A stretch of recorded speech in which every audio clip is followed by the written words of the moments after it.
Let's talk a little more about Trump's town hall last night. Joining me is one of yesterday's moderators, the great Bret Baier, who is the anchor of Special Report and author of To Rescue the Constitution, George Washington and the Fragile American Experiment, back on the bestseller list. I didn't know it had dropped off. Bret Baier, you did a great job last night, and I enjoyed watching the whole thing.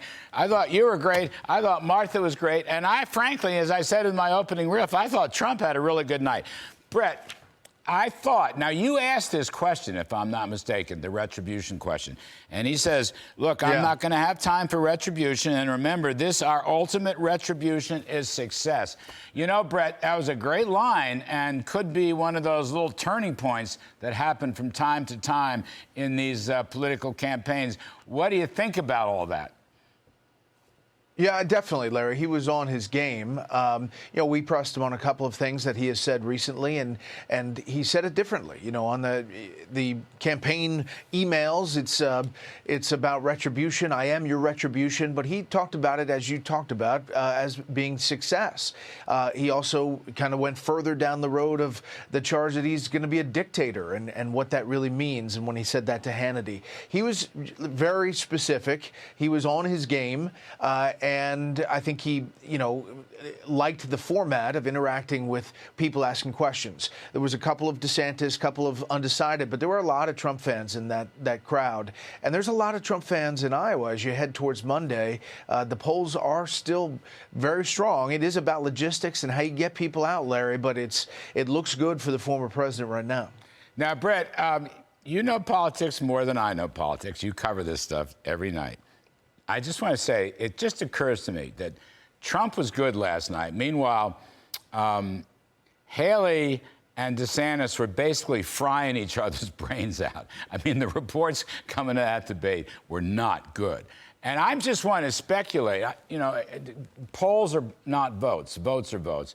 But I think Trump gave himself a leg up in Iowa, yes. But also, my hunch is he gave himself a leg up in New Hampshire. I'm going to take the counter wisdom on that.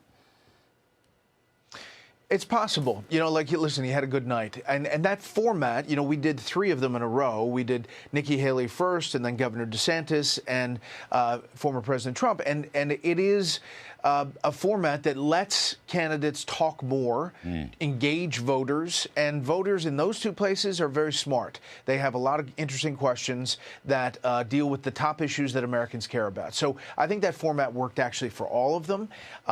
Do I think that the former president should be on a debate stage? Yeah, I do, Larry. I mean, I'm just a guy that kind of likes that interaction. But this was the way he agreed to do this, is to do it opposite the other debate. And for him, that worked out. Bret, what else sticks out in your mind? I don't mean to front run you. I just really like the not retribution, success line. You may have other lines. Tell us where you thought were key moments last night. Well, first of all, that really was like a soundbite line, because everybody was talking about retribution and what that looks like, and how he phrased that was, you could stick it in an ad. That was how he did it was well done. I think that the abortion answer was very nuanced, and it was very well done as far as dealing with that woman's question. She was between Governor DeSantis and President Trump, and how he answered it in kind of hearing her concerns about pro-life worries, whether he's pro-life enough, I think is going to benefit him in some place like New Hampshire, that maybe isn't the same mindset as some place like Iowa on the issue of abortion. I agree. It was a very nuanced, very sophisticated answer. And it had a heartfelt quality to it. I think he was, relating to that woman pretty well. Bret, I praise you so much. I don't want to leave my friend Martha McCallum out. Long time ago, we used to co-host with each other on another network that I will never mention. But I want to play some sound from a question that Martha asked Donald Trump about certain running mates. Here it comes. Let me just ask you a follow-up on that about who would be in your cabinet, in your administration. If you are the nominee, which I know you expect to be, who would be in the running for vice president? Well, I can't tell you that, really. I mean, I know who it's going to be. Give us a hint. I'll give you. We'll do another show sometime. I just love that. You give us a hint. That's a Kudlowian intervention. That's the kind of thing I do. But so, Bret, were you surprised, first of all, that he kind of stuck that in there?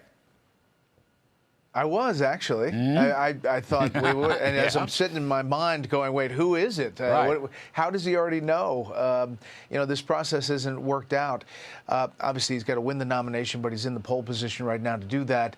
I find it interesting, and there was all kind of speculation online today, Larry, who could it be if he's already chosen in his mind?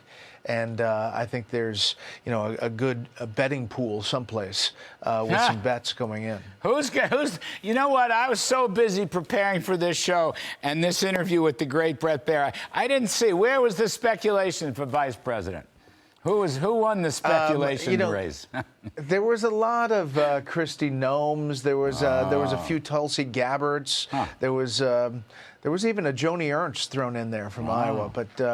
But I think we'll see. It's interesting when he throws that stuff out there that he already knows. Yeah, well, no one will ever know if he already knows. That's the beauty of it all. Think about that. It was very clever, Spot. Right. Anyway, Bret Baier, as always, we appreciate you coming on the show. And folks, please don't forget, you can catch Bret Baier on Special Report every night, weekdays, 6 p.m. Eastern on Fox News. Thank you, Bret. We appreciate it.